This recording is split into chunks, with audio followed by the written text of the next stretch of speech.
Saudara Basarnas Makassar menyampaikan evakuasi satu korban pesawat ATR 42500 yang ditemukan pada Minggu sore akan dilakukan pada hari Senin hari ini 19 Januari.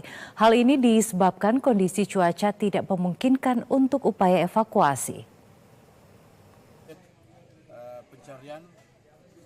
Kepala Seksi Operasi Basarnas Makassar, Andi Sultan, menyatakan evakuasi satu korban pesawat ATR 42500 yang ditemukan pada Minggu sore 18 Januari akan dilakukan pada Senin pagi 19 Januari 2026. Hal ini disebabkan kondisi cuaca tidak memungkinkan untuk upaya evakuasi penarikan dari atas yang coba dilakukan terhadap korban. Andi mengatakan 10 tim SAR gabungan masih berada di bawah dan mencari opsi jalur yang terdekat dan termudah untuk melakukan evakuasi.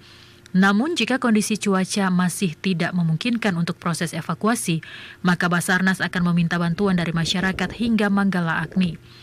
Sebelumnya Pangdam 14 Hasanuddin Maijen Bangun Nawoko menyebut tim SAR menemukan satu jenazah korban pesawat ATR 42500 berada di 200 meter di bawah tebing yang curam.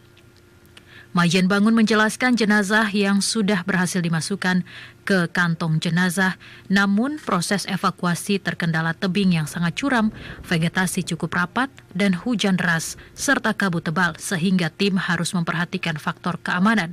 Maijen Bangun mengatakan nantinya jenazah-jenazah yang dievakuasi akan dibawa ke Rumah Sakit Bayangkara karena tim DVI sudah siap untuk memudahkan proses identifikasi jenazah.